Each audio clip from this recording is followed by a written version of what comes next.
हमारे सभी दर्शकों को सादर प्रणाम। जय श्री कृष्ण। कुंडली मिलान के संदर्भ में आज मैं आपको एक नया विषय बताने जा रहा हूँ।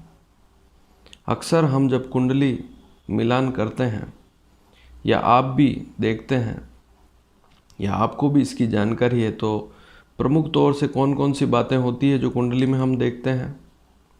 मिलान करते समय हम गुण देखते हैं, अच्छे मिलने चाहिए, 18 से अधिक गुण हो। दूसरी और प्रमुख बात, नाड़ी दोष ना हो, भकुट दोष ना हो, गण दोष ना हो, राशियों की मित्रता हो। ये सारी बातें हम देख लेते हैं। उसके बाद हम कुंडली पर चलते हैं। मान लीजिए लड़की मांगलिक है तो उसके लिए लड़का भी मांगलिक ढूंढते हैं, फिर मिलान करते हैं। फिर एक प्रमुख बात और कि सप्तम भाव का कारक सप्तमेश तीनों कहीं पीड़ित ना हो, इस स्थिति को भी हम मिलान करते समय देखते हैं। लेकिन ये सारी जनरल बातें हैं, इनको देखना तो अति आवश्यक है ही, लेकिन एक बात हम भूल जाते हैं। कौन सी बात? दशाओं को भूल जाते हैं। बहुत सी बार हम सारी चीज़ें देख लेते हैं, लेकिन दशाओं पर यदि आप ध्यान नहीं देते हैं तो सबसे बड़ी गलती हम यहाँ पर कर बैठते हैं। तो मिलान करते समय लड़का और लड़की दोनों की दशाएं अवश्य देखें। मान लीजिए आपकी लड़की है और उस लड़की का मिलान जिस किसी लड़के के साथ हो रहा है, उससे गुण भी अच्छे मिल रहे हैं, कुंडली मिलान भी अच्छा हो रहा है, लेकिन यदि उस लड़के की दशाएं अशुभ है। अब दशाएं कौन सी अशुभ होती है वह भी बताऊंगा मैं आपको। तो मान लीजिए उस लड़के की दशाएं अशुभ है और जैसे ही विवाह किया, या तो लड़के की आर्थिक स्थिति खराब हो गई, खराब दशा लग गई उसको विवाह के बाद, या ऐसी दशा लगी उससे उसकी मानसिक स्थिति खराब हो गई, वह ज़्यादा उसका चिड़चिड़ापन बढ़ गया। यदि आपका लड़का है, आपने जब भी विवाह किया, विवाह करने के बाद उस लड़की की दशाएं नहीं देखी कुंडली में और विवाह के बाद उसको अशुभ दशाएं शुरू हो गई, तो वह लड़की आपके परिवार में आएगी और हो सकता है क्लेश भी बढ़ जाए, उसकी मानसिक स्थिति भी खराब हो जाए, उसकी आर्थिक स्थिति भी खराब हो जाए, उसकी दशाएं खराब है, उससे हमें भी नुकसान मिले। तो इस सारी स्थिति को कैसे समझेंगे? तो यहाँ पर प्रमुख योगदान जो होता है दशाओं का होता है। किसी भी कुंडली का निर्धारक जो है वह उस कुंडली की दशाएं है। कुंडली बहुत खूबसूरत है दिखने में, सारे ग्रह बहुत अच्छी स्थान पर बैठे हुए हैं, लेकिन कुंडली में यदि दशाएं उल्टी सीधी चल रही है तो व्यक्ति की सारी शुभ स्थितियां खराब हो जाती है। अचानक दुर्घटनाएं होना, अचानक शारीरिक रोग होना, परिवार में अनेकों अशुभ जो फल है वो उन दशाओं से मिलने शुरू हो जाते हैं। शुरुआत में जब विवाह किया तब दशा अच्छी थी, लेकिन विवाह के कुछ समय बाद आपने बहुत सी बार देखा होगा परिवारों में बहुत सी समस्याएं शुरू हो जाती। उसका मुख्य कारण कौन है? तो दशाएं जो है वह मुख्य निर्धारक है कुंडली का, और जो दशा का स्वामी होगा वह जो चाहेगा वही वैसा ही होगा। अब इसको समझे कैसे? सबसे पहले तो आप राशियों को समझ लें। 12 राशियां हैं, नोट भी कर सकते हैं इस बात को। मेष, वृषभ, मिथुन, कर्क, सिंह, कन्या, तुला, वृश्चिक, धनु, मकर, कुंभ, मीन। मेष, वृषभ, मिथुन, कर्क, सिंह, कन्या, तुला, वृश्चिक, धनु, मकर, कुंभ, मीन। 12 राशियां हैं। इसके 2 पार्ट करने होंगे। सबसे पहले दशाओं को समझने के लिए इसके 2 पार्ट करने होंगे। कैसे करें? मेष लिखिए, मेष, कर्क, सिंह, वृश्चिक, धनु और मीन। ध्यान से सुन ले। मेष, कर्क, सिंह, वृश्चिक, धनु और मीन, ये 6 राशियां आपस में मित्र है।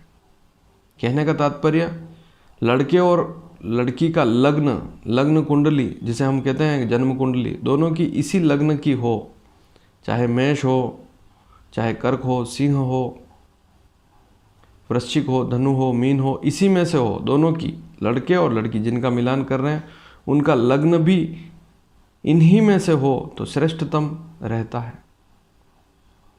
इन्हीं 6 राशियों में से लग्न है लड़के और लड़की का तो श्रेष्ठतम फलदायी होता है। सबसे पहली बात, दशाओं की बात भी बता रहा हूं।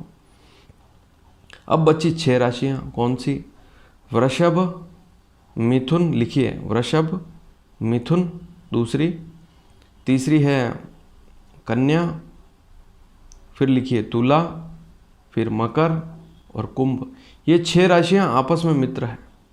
कहने का तात्पर्य लड़का और लड़की, मान लीजिए लड़की का वृषभ लग्न है,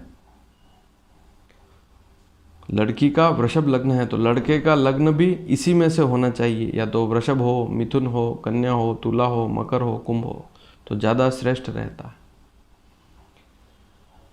अब हम मिलान करते समय सारी बातें हमने देख ली, मिलान देख लिया, सारी चीज़ें, गुण अच्छे मिल रहे हैं, कुंडली भी मिल रही, लेकिन अब दशाओं को कैसे समझेंगे?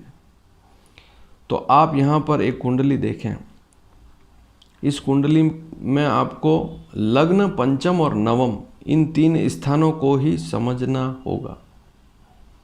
हमारी कुंडली के ये त्रिकोण कहलाते हैं, लग्न का स्वामी, पंचम का स्वामी और नवम भाव का स्वामी।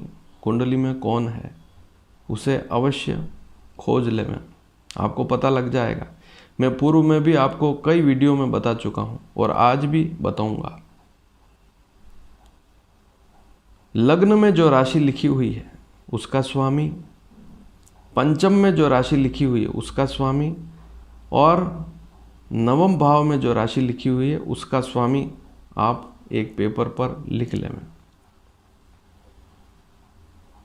और इन्हीं की दशाएं चल रही है, आने वाले समय में भी लग्न, पंचम या नवम के स्वामी की ही दशा है तो शुभ स्थितियां होती है। कैसे? मेष और वृश्चिक राशि, लिखिए मेष और वृश्चिक राशि का स्वामी मंगल होता है, लिख लीजिए। मेष अर्थात 1 नंबर, वृश्चिक अर्थात 8 नंबर राशि का स्वामी मंगल होता है।